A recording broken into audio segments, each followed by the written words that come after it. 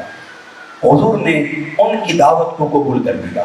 اب منظر یہ ہے، سامنے اس صحابی کا گھر ہے، وہ گھر کی دہلیز پر ہاتھ باندھے اہل خانہ کے ساتھ حضور کے استقبال کے لیے کھڑا ہے۔ ادھر سے میرے آقا صحابہ کے ساتھ اس کے گھر کی جانب جا رہے ہیں۔ چلتے چلتے چلتے ایک مقام آتا ہے، میرے آقا رک جاتے ہیں۔ صحابہ نظر بچا کر رکنے کی وجہ تلاش کرتے ہیں، وہ کیا دیکھتے ہیں؟ کچھ بچے حضور کے آگے کھیل رہے ہیں۔ وَحُسَيْنٌ مَعَ غِلْمَانٍ يَلْعَبُونَ، امام عالی مقام بھی ان بچوں میں کھیل رہے ہیں۔ بس آقا کریم نے جب اپنے شہزادے کو ان بچوں میں کھیلتا ہوا دیکھا، فَأَرَادَ أَن يَأْخُذَهُ، بس میرے رسول نے ارادہ کیا میں اپنے حسین کو پکڑوں۔ اس ارادے کے ساتھ ہی آقا نے امام عالی مقام کے پیچھے دوڑنا شروع کر دیا۔ اب حدیث کے الفاظ یہ ہیں، فَطَفِقَ الصَّبِيُّ يَفِرُّ ہا ہونا مرہ وہا ہونا مرہ۔ امام عالی مقام کو پتہ چل گیا نانا پکڑنا چاہتے ہیں، امام حسین نے بھی دوڑنا شروع کر دیا۔ حضور اپنے شہزادے کے پیچھے، شہزادہ اپنے بابا کے آگے۔ اب منظر یہ ہے، کبھی امام عالی مقام دائیں جاتے ہیں، رسول خدا بھی اپنے شہزادے کے پیچھے دائیں جاتے ہیں، کبھی امام عالی مقام بائیں جاتے ہیں، رسول خدا بھی اپنے شہزادے کے پیچھے بائیں جاتے ہیں۔ لوگوں عجیب منظر ہے، ایک وہ وقت تھا اللہ فرماتا ہے حدیث قدسی ہے کنت کنزا مخفیا فاحببت ان اعرف فخلقت نورا سنا میں تو ایک چھپا ہوا خزانہ تھا میں نے چاہا کہ پہچانا جاؤں اپنی پہچان کے لیے اپنے مصطفیٰ کے نور کو پیدا کیا پھر حجاب رحمت کے چوتھے پردے میں رکھا ایک وقت تک وہ نور چمکتا رہا پھر اس نور کو تقسیم کیا اس سے زمین کو بنایا آسمان کو بنایا پست و بالا کی مخلوقات کو وجود عطا فرمایا پھر نبوت کا رسالت کا آغاز فرمایا پھر نبی بھیجے رسول بھیجے لیکن اصول ایک مقدم رکھا ہر شے مصطفیٰ کے تابع تھی مصطفیٰ کے مطیع تھی مصطفیٰ کے پیچھے چلتی تھی نبی مصطفیٰ کے پیچھے ہیں رسول مصطفیٰ کے پیچھے ہیں صحابہ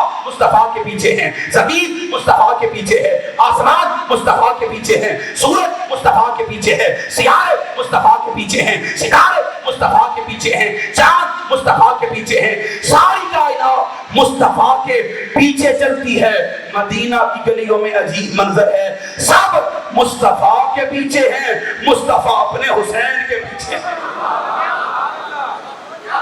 مصطفیٰ اپنے لفظ بولے مصطفیٰ اپنے اب مجھے گوجرا کے سرزمین کے باسی ایک بات بتلائیے گا یہ ہاکی کا شہر کہلاتا ہے اور یہاں اللہ کے فضل سے بڑے بڑے قد و قامت کے لوگ اللہ نے پیدا فرمائے ہیں تو یہ زندہ دل لوگوں کا شہر ہو گیا اہل محبت کی بستی ہو گئی اہل عقیدت کا دیش ہو گیا تو اہل عقیدت و محبت مہمان نوازی میں کمی نہیں کیا کرتے کبھی نہیں کیا کرتے اس لیے ایک سوال کا جواب دینا ہے اور بلند دینا ہے استخارے کی ضرورت نہ پیش آئے وہ سوال یہ ہے رسول خدا کا کوئی عمل وحی کے بغیر ہوتا ہے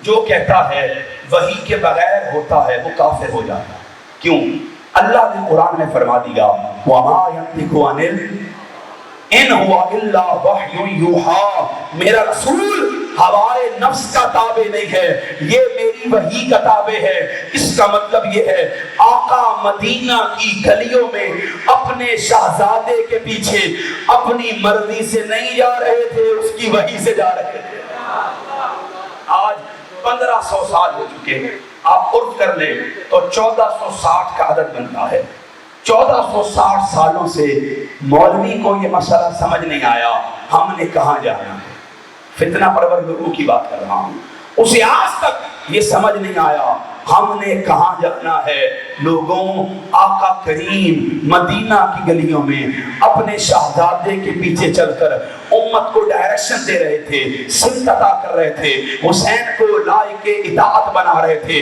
استعارہ محبت بنا رہے تھے اور حسین کے پیچھے چل کر دنیا کو بتا رہے تھے تم نے یہ نہیں دیکھنا تمہارے زمانے کا پیر کدھر جاتا ہے خطیب کدھر جاتا ہے مترجم کدھر جاتا ہے مفسر کدھر جاتا ہے محدث کدھر جاتا ہے مجتہد کدھر جاتا ہے فقیہ کدھر جاتا ہے تم نے یہ نہیں دیکھنا تمہارے زمانے کے لوگ کدھر جاتے ہیں تم نے یہ نہیں دیکھنا زمانہ کدھر جاتا ہے تم نے یہ دیکھنا ہے محمد کا نواسہ کدھر جاتا ہے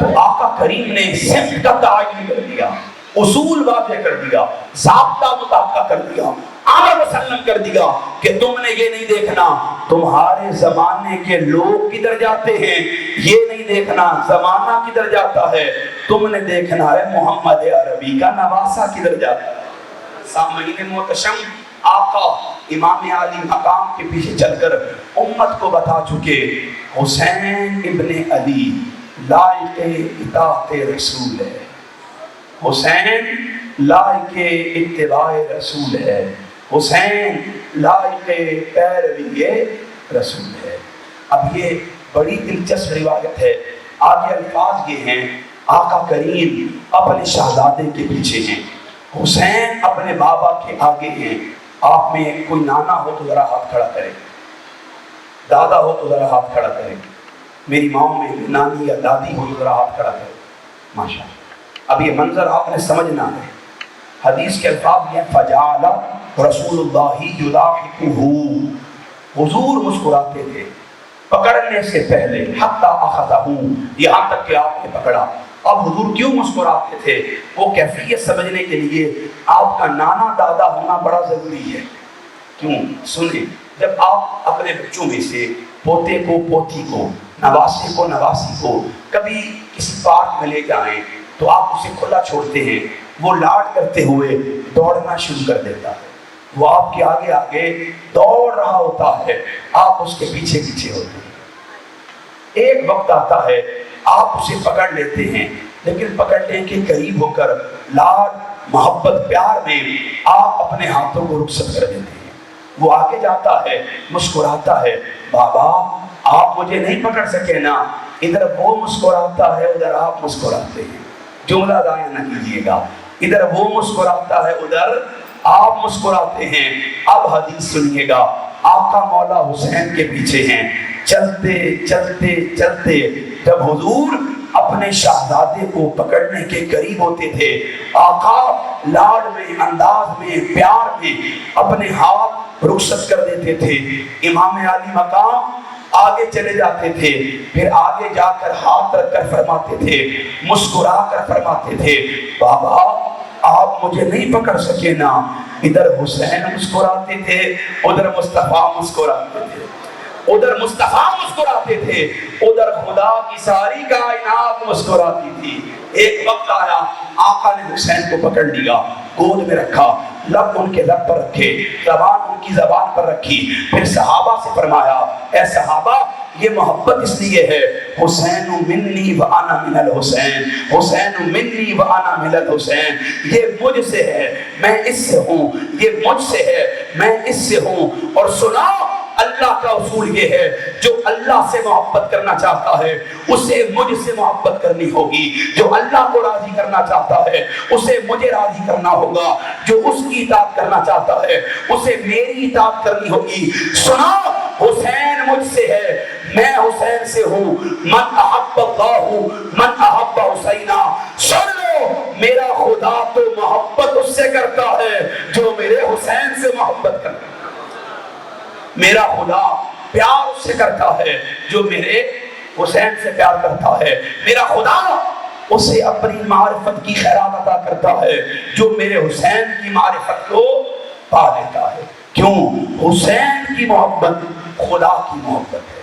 تو سامعین محتشم، آقا کریم نے امام علی مقام کی محبت کو اپنی محبت کہا، اپنی محبت کو بولے خدا کی محبت کہا۔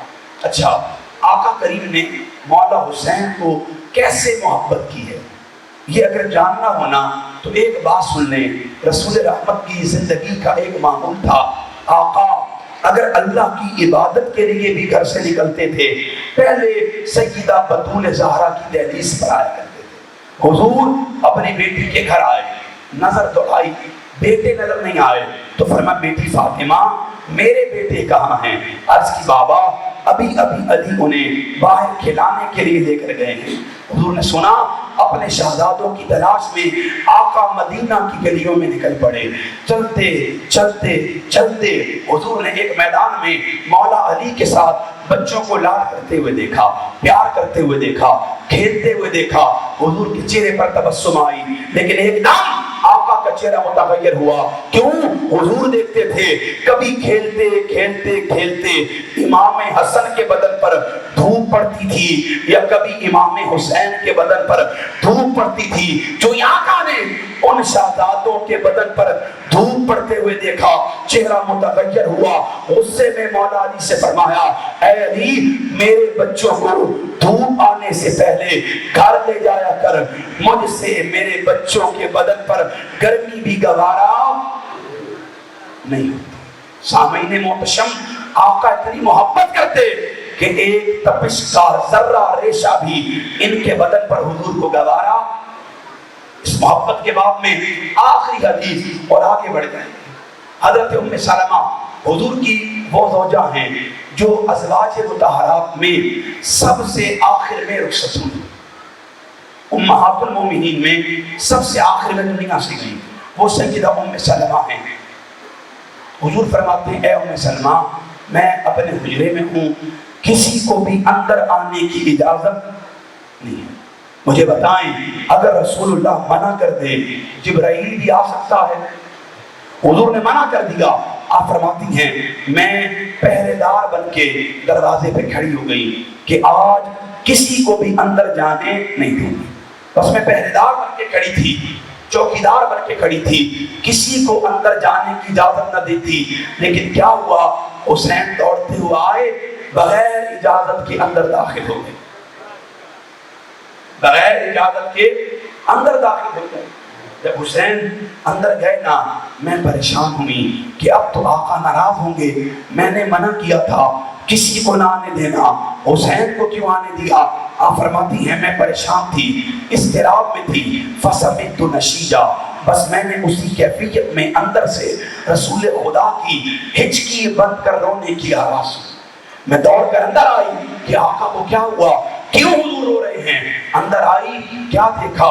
حضور کی گود میں مولا حسین ہے، حضور کی گود میں مولا حسین ہے، حضور کی چشمان مقدس سے آنسو جاری ہیں، حضور کی ریش داڑھی کو تر کر رہے ہیں، پھر امام حسین کے چہرے پہ گر رہے ہیں۔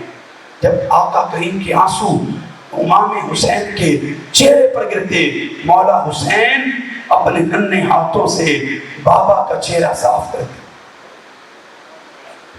بابا کا چہرہ صاف کرتے۔ حضور اپنے حسین کا اضطراب، اپنے حسین کا یہ بے چین ہونا دیکھتے، اپنا رونا روکتے، آقا کی ہچکی بن جاتی۔ لوگوں اس منظر کو نظروں میں بساؤ، آقا کی گود میں حسین ہیں، حضور کی چشمان مقدس میں آنسو ہیں۔ ام سلمہ عرض کرتی ہیں آقا کیا ہوا، ایسے کیوں روتے ہیں؟ حضور فرماتے ہیں ام سلمہ ادھر حسین میری گود میں تھا، ادھر جبرائیل آیا، اس نے مجھے اس سے محبت کرتے ہوئے دیکھا، وہ عرض گزار ہوا، فقال تحبہ، اے اللہ کے رسول کیا آپ حسین سے محبت کرتے ہیں؟ کیا آپ حسین سے پیار کرتے ہیں؟ میں نے کہا ہاں، میں روئے زمین پر دنیا میں خدا کے بعد سب سے بڑھ کر حسین سے محبت کرتا ہوں۔ جب جبریل نے سنا، وہ کہنے لگا آقا آپ تو محبت کرتے ہیں، لیکن ایک خبر دے دوں، ان امتک ستقتل ھذا بارض یقال لھا کربلا، آپ محبت کرتے ہیں لیکن ایک وقت آئے گا آپ کی امت کربلا کے ریگزار پہ آپ کے شہزادے کو شہید کر دے گی، آپ کے شہزادے کا قتل کر دے گی۔ حضور فرماتے ہیں پھر جبریل نے عرض کیا آقا اگر اجازت دے میں وہ مدینہ آپ کو دکھاؤں، آپ کی بارگاہ میں پیش کروں جہاں حسین کا خون بہایا جائے گا۔ آقا فرماتے ہیں جبریل وہ مٹی دکھا، جبریل نے ہاتھ بڑھایا، وہ مٹی لے کر آیا، حضور کی بارگاہ میں پیش کی، آقا نے وہ مٹی سونگی، حضور کے ریگزار پر میرا حسین شہید کر دیا۔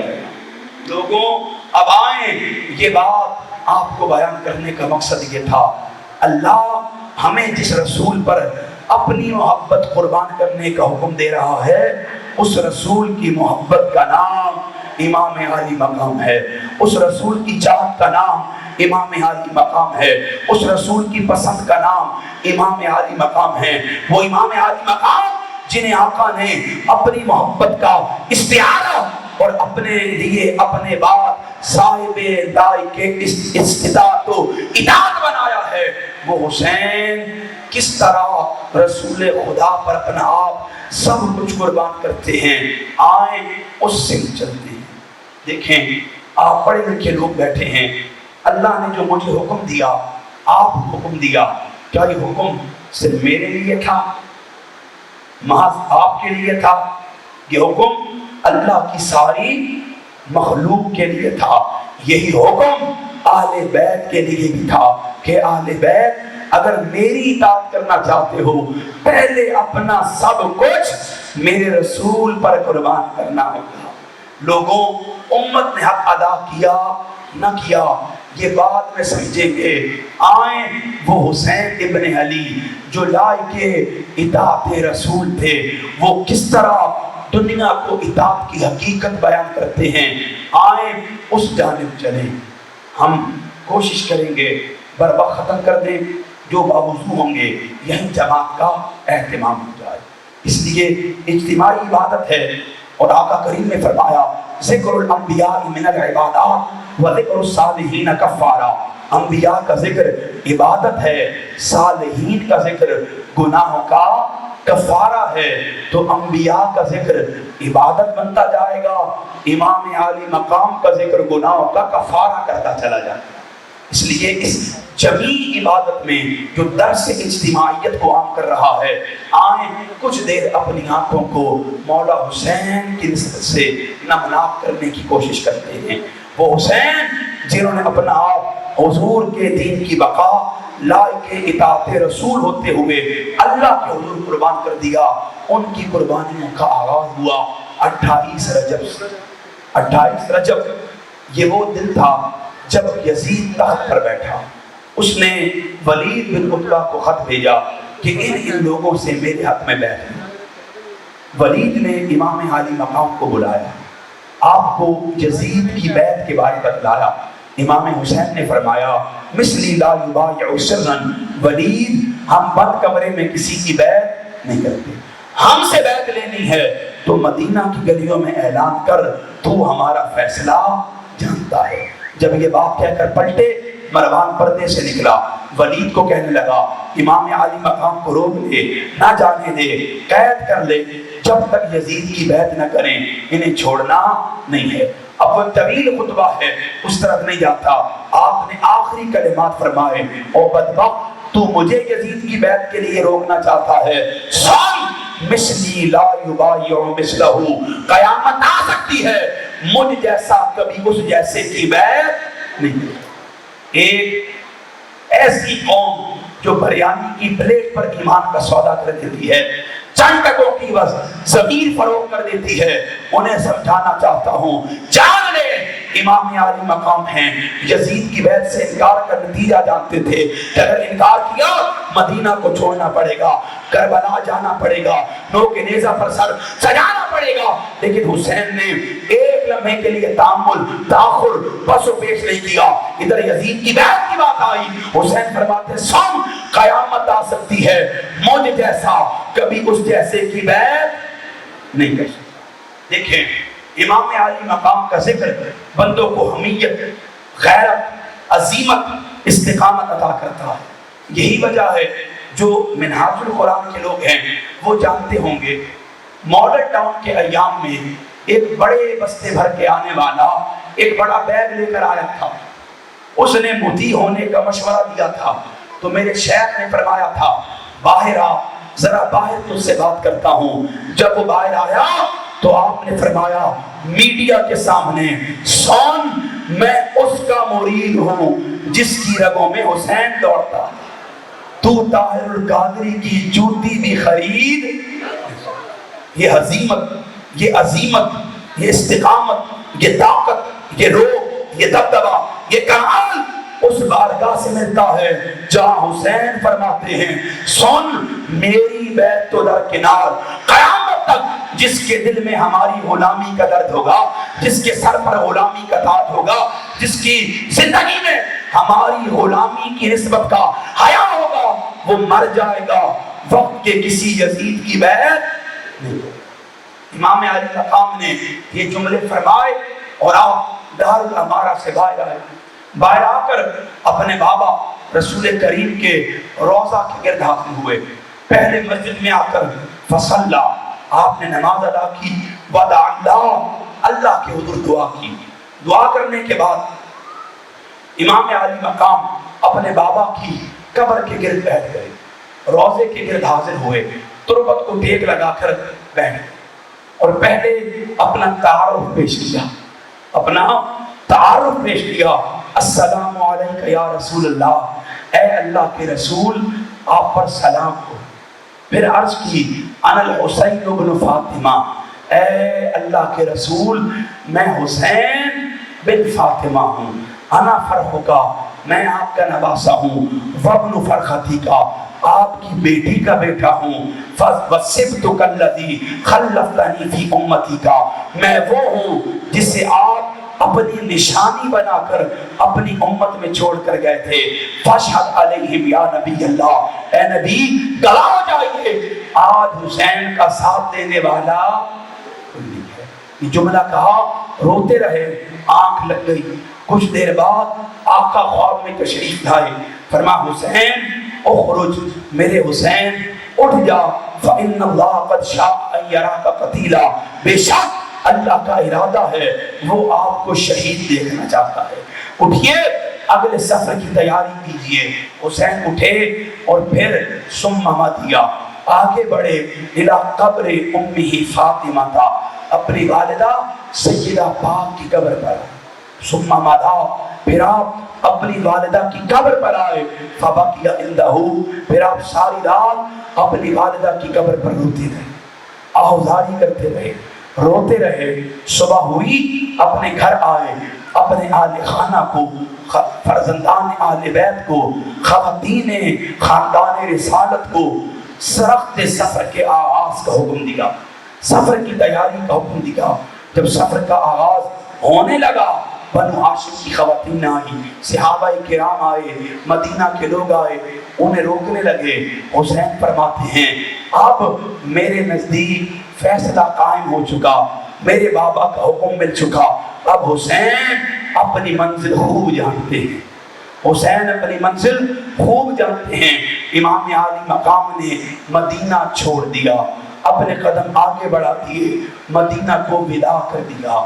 لوگوں ایک لمحے کے لیے مجھے بتاؤ، ایک مہینہ آتا ہے رمضان کا، صاحب ایمان کلمہ گو مسلمان اس مہینے اللہ کی عبادت کا حق ادا کرنے کی ایک کوشش کرتا ہے، دن کو بھوک پیاس برداشت کرتے ہوئے روزہ رکھتا ہے، رات کو اللہ کے حضور قیام کرتا ہے، سارا مہینہ تقوی طہارت خشوع خضوع کے ساتھ گزار دیتا ہے، لیکن جب شوال کا چاند نظر آتا ہے وہ مسجد آ کر ہاتھ باندھ کر ایک ہی صدا بلند کرتا ہے، قلب عاشق ہے اب پارا پارا، الوداع الوداع ماہ رمضان۔ لوگوں میں اور آپ رمضان کی جدائی کا غم برداشت نہیں کر سکتے، سوچو حسین نے مدینہ کیسے چھوڑا، سوچئے حسین نے مدینہ کیسے چھوڑا ہوگا۔ 28 رجب حسین مدینہ سے نکلے، 3 شعبان مدینہ پہنچے، 28 ذی الحجہ تک آپ مکہ میں رہے، پھر مکہ میں 8 ذی الحجہ کو رخصت ہوئے، مکہ سے آپ 2 محرم کو 3 محرم کی رات کو آپ کربلا پہنچے، پھر 7 محرم تک کربلا میں رہے، 7ویں محرم پانی بند ہوا، پھر 8 محرم گزری، 9 محرم کا دن آیا، پھر 10 محرم کی رات آئی، وہ رات جو کل گزری تھی جسے شب عاشور کہتے ہیں۔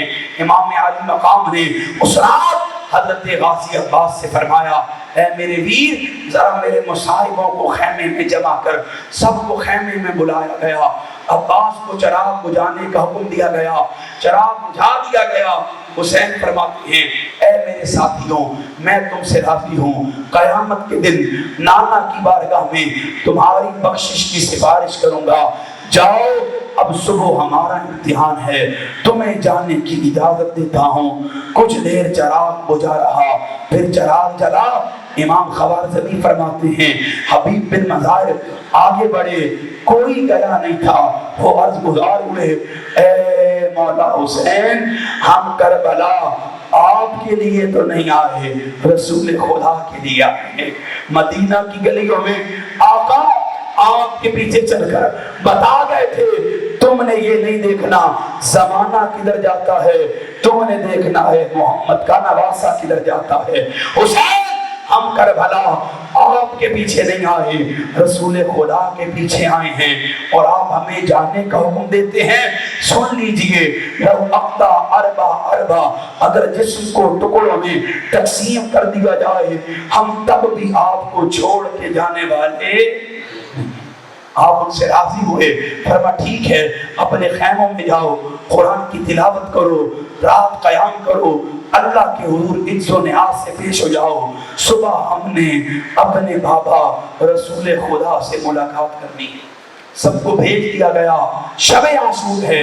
امام خوارزمی فرماتے ہیں مقتل حسین میں ابن اسیر الکامل میں لکھتے ہیں امام عالی مقام نے خیمے کے ساتھ ٹیک لگائی، آنکھ لگ گئی، کچھ دیر بعد کسی کے قدموں کی چاپ آئی، آپ نیند سے بیدار ہوئے، کیا دیکھتے ہیں سیدہ زینب ہیں، کھڑے ہو کر استقبال کیا، آگے بڑھ کر ویلکم کہا، پھر آپ کے پاس آئے، بہن اپنے بھائی کے قریب ہوئی، سلام کا جواب دیا، پھر آپ سے سوال کیا، اے میرے ویر ہم استعدت للشہادہ، اے سونے ویر حسین بتائیے کیا آپ شہادت کے لیے تیار ہیں؟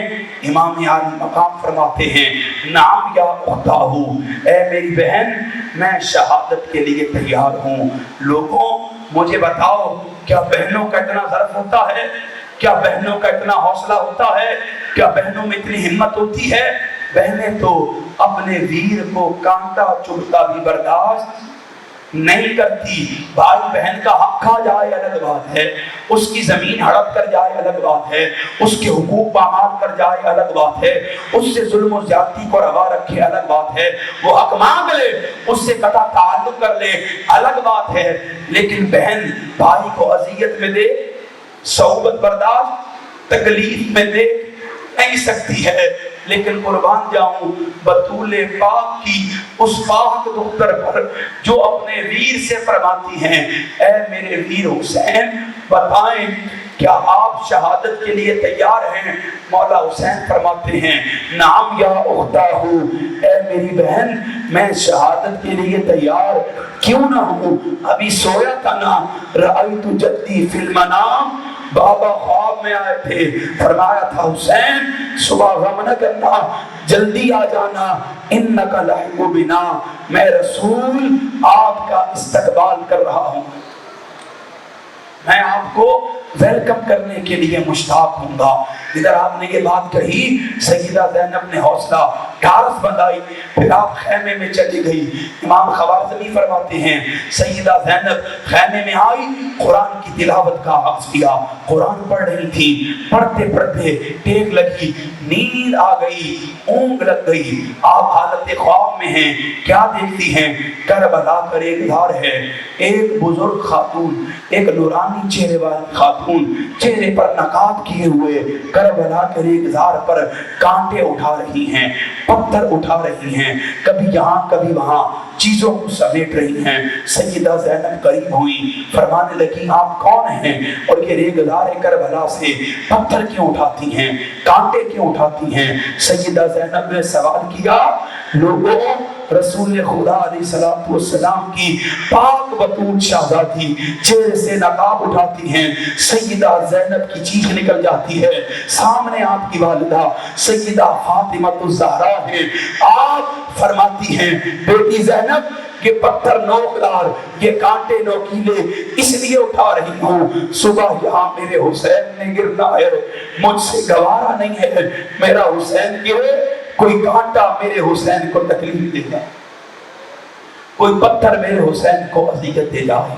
یہ جملہ سیدہ فاطمہ نے فرمایا، سیدہ زینب نیند سے بیدار ہوئی، لوگوں رات گزر گئی، اب تفصیل کا وقت نہیں ہے، صبح ہوئی، مصاحبان اہل بیت اپنا آپ قربان کرنے کے لیے خود کو پیش کرتے ہیں، جب سب راہ اجل کے مسافر ہو جاتے ہیں اپنا آپ اللہ کی اطاعت کے لیے اس کے رسول کے حضور قربان کر دیتے ہیں، پھر سب جب اپنا آپ قربان کر دیتے ہیں، سیدنا علی اکبر اپنا آپ قربان کر دیتے ہیں، اور محمد اپنا آپ قربان کر دیتے ہیں، اصغر اللہ کے حضور پیش کر دیے جاتے ہیں، قاسم ٹکڑوں میں تقسیم کر دیے جاتے ہیں، عباس فرات کنارے کٹے بازو پڑے ہیں، اب حسین کے دامن میں کوئی بھی باقی نہیں۔ وہ اکبر ایک بات کرتا ہوں جن کے بارے امام علی مقام فرماتے ہیں، جب امام علی اکبر نے جانے کی اجازت طلب کی تو امام حسین نے اجازت دے دی، آپ جا رہے تھے، حسین اللہ کی بارگاہ میں ہاتھ اٹھا کر التجا کرتے ہیں، مولا وہ تیرے حضور پیش کر رہا ہوں جو میرا اکبر ہے، اپنا اکبر تجھ اکبر پہ قربان کر رہا ہوں، مولا اسے تیرے حضور بھیج رہا ہوں جو خلق میں، خلق میں، صورت میں سب سے زیادہ تیرے رسول کے مشابہ ہے۔ لوگوں سنو، کسی نے کہا نا جس کا اکبر رسول جیسا ہو، کیا خبر وہ حسین کیا ہوگا۔ سامعین محتشم، امام علی اکبر جب اپنے گھوڑے سے نیچے آتے ہیں، تکبیر کی صدا بلند کرتے ہیں، جام شہادت نوش کرتے ہیں، حسین اکبر کا لاشا جب زمین پر آتا دیکھتے ہیں، آپ سوئے مقتل بڑھتے ہیں، تنہا حسین کا لاشا اٹھا کے لاتے ہیں۔ یہ ذہن میں رکھیے گا، آج کسی کا جوان دنیا سے چلا جائے، کسی کے بیٹے کو ناحق قتل کر دیا جائے، وہ باپ وہ ماں الگ غم میں ہوتی ہے، باپ اپنے رنگ میں، ماں اپنی اذیت میں ہوتی ہے، ان کی کیفیت کسی سے دیکھی نہیں جاتی۔ اگر باپ کو خبر نہ ہو، لوگ اسے براہ راست نہیں بتاتے کہ تیرا بیٹا قتل ہو گیا، لوگ بتاتے ہیں تیرے بیٹے پر قاتلانہ حملہ ہوا، ابھی ہسپتال ہے، زخمی ہوا ہے، طبیعت تھوڑی ناساز ہے، وہ اسے ہسپتال لے کے جاتے ہیں، آہستہ آہستہ ہمت بڑھاتے ہیں، حوصلہ بڑھاتے ہیں، ڈھارس بڑھاتے ہیں۔ جب وہ ہسپتال کے قریب ہوتا ہے نا، وہ کہتے ہیں جلدی کر، ڈاکٹر کہہ رہے ہیں وقت تھوڑا ہے، وہ حوصلہ کر کے ہمت کر کے بیٹے کے وجود کے قریب ہوتا ہے۔ لوگوں، باپ تو بیٹے کے جنازے سے پہلے اپنا جنازہ اٹھوا چکا ہوتا ہے، اپنی میت کا اہتمام کر چکا ہوتا ہے، اپنے آپ میں اپنی تدفین کروا چکا ہوتا ہے، لیکن قربان جاؤں وہ تنہا حسین تھے، کبھی کربلا کے ریگزار پہ قاسم کا ٹکڑوں میں بدن اٹھاتے تھے، کبھی عباس مراد کنارے کٹا لاتے تھے، کبھی اونو محمد کے بے گور و کفن لاشیں دیکھتے تھے، اور سب سے بڑھ کر خود اپنے اکبر کو کندھے پہ اٹھا کے سوئے مقتل کربلا سے لا کر خیموں کے قریب لاتے۔ لوگوں، حسین کے صبر اور ضبط کو کس طرح بیان کروں؟ پھر آپ کو معلوم ہے امام عالی مقام اللہ کے حضور اپنا آپ پیش کر چکے۔ جب آپ کو تیر اور برچیاں لگی، آپ اپنی سواری سے نیچے آئے، سر اللہ کے حضور جھکایا، شمر بن ذوالجوشن آگے بڑھا، فجلس علی صدری، وہ آپ کے سینے پر بیٹھ گیا، فنحرہ، اس نے آپ کو نہر کیا، ثم ذبحہ، پھر اس نے آپ کو ذبح کیا۔ پہلے اس نے آپ کے سینے پر بیٹھنا، پھر اس نے آپ کو نہر کیا، پھر اس نے آپ کو ذبح کیا۔ لوگوں، نہر طریقہ ذبح ہے لیکن اور انداز میں، ذبح یہ اور انداز ہے۔ نہر کیسے کرتے ہیں؟ اونٹ کی ایک ٹانگ باندھ دی جاتی ہے، پھر اس کے سینے اور گردن کے درمیان جسے لبا کہتے ہیں، یا تو دور سے نیزہ مارا جاتا ہے یا نوکدار خنجر اس کے لبا میں گھسا کر کبھی اوپر کیا جاتا ہے، کبھی نیچے کیا جاتا ہے۔ فنحرہ، وہ بدبخت آگے بڑھا، اس نے امام عالی مقام کو نہر کیا، اور نہر کا طریقہ کیا تھا؟ اس نے خنجر مولا حسین کی گردن میں گھسایا، پھر اسے اوپر نیچے ہلایا، اس پر اکتفا نہ ہوا، فذبحہ، پھر اس نے امام عالی مقام کو ذبح کیا، ایک جانب سے پکڑ لیا، چھری ایسی چلائی کہ آپ کا جسم اس نے تن سے جدا کر دیا۔ لوگوں، ریگزار کربلا ہے، حسین ابن علی ہیں، اللہ کے حضور محض التجا ہیں، مولا تیرا حکم یہ تھا من یطع الرسول فقط اطاع اللہ، جو تیری اطاعت کرنا چاہتا ہے اسے رسول کی اطاعت کرنی ہوگی، اور اطاعت یہ ہے اسے اپنی پسند کو، محبت کو، چاہت کو تیرے رسول کی محبت، پسند، چاہت پر قربان کرنا ہوگا۔ مولا دیکھ، ہم صاحب لائق اطاعت رسول ہوتے ہوئے بھی تیری اطاعت کو پانے کے لیے، تجھے راضی کرنے کے لیے، تیرے قریب آنے کے لیے اپنے دامن میں کچھ بھی باقی نہیں رکھتے۔ مولا دیکھ، اب حسین کے دامن میں اکبر بھی نہیں رہا، اصغر بھی نہیں رہا، اونو محمد بھی نہیں رہے، قاسم بھی نہیں رہا، عباس بھی نہیں رہا، اب لٹانے کے لیے کچھ نہیں۔ دیکھ، حسین اپنا آپ بھی تیری اطاعت کے لیے، تیرے مصطفیٰ کی محبت پر قربان کر رہا۔ لوگوں، حسین نے لائق اطاعت رسول ہوتے ہوئے اپنا آپ بھی قربان کر دیا، اور قربان کیسے کیا کہ پہلے آپ کو نہر کیا گیا، پھر آپ کو ذبح کیا گیا، پھر آپ کا سر تن سے جدا کر کے نو کے نیزہ پر سجا دیا گیا، اور جب سر نو کے نیزہ پر سجایا گیا نا، پھر آپ کے جسم پر گھوڑوں کو دوڑایا گیا، آپ کی پسلیوں کو آپس میں ملایا گیا، پھر خیموں کو جلایا گیا۔ جب رسول کریم کے گھر کی پاک خواتین طہارت و عصمت کا بحر کمال جب خیموں کے جلنے کے بعد خیموں سے باہر آئی، سیدہ زینب نے ریگزار کربلا میں اپنے گھر والوں کے، خاندان والوں کے، اہل بیت کے لاشیں ٹٹولنا شروع کیے۔ پھر کیا تھا، کبھی عباس کا ایک وجود دیکھا، کبھی قاسم ٹکڑوں میں تقسیم دیکھا، کبھی اون محمد میں گور و کفن دیکھے۔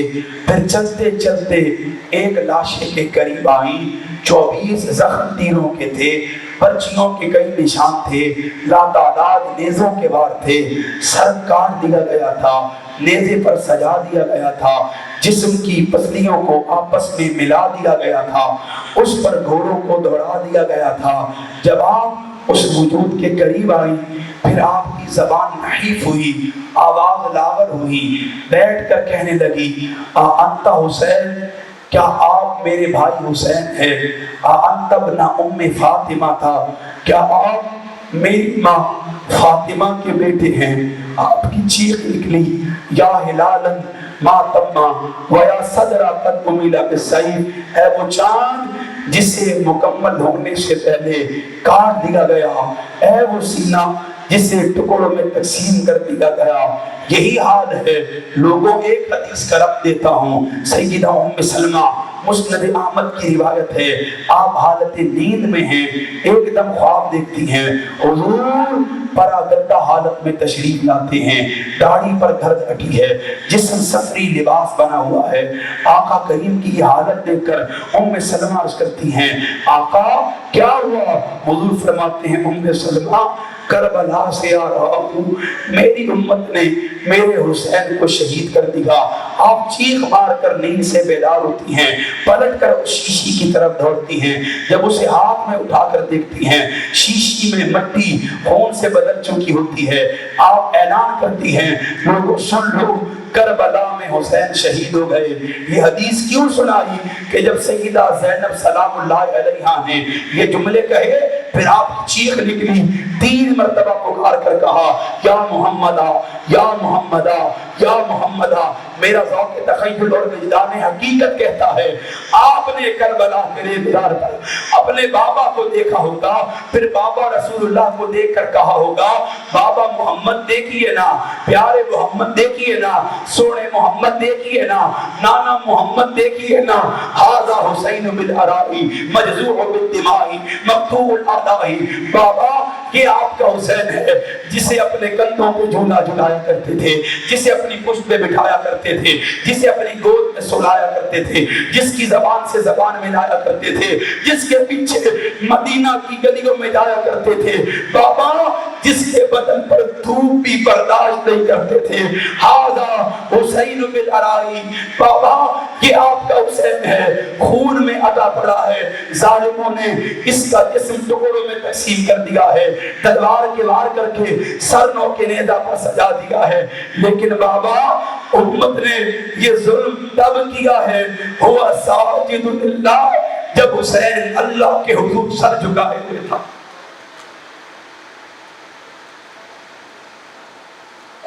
جب حسین اللہ کے حضور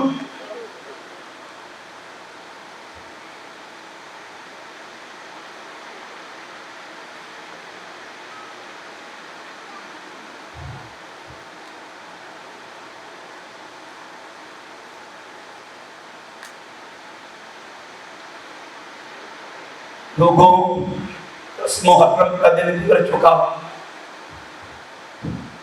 رات آن پہنچی، سوچو رسول کریم کے گھر کی خواتین کس طرح نو کے ریزہ پر رسول کے لیے محبت، رسول کے لیے پسند، رسول کی چاہت بننے والے لائق اطاعت رسول حسین کا سر نو کے نیزہ پر کیسے دیکھ رہے ہوں گے۔ کربلا والا قافلہ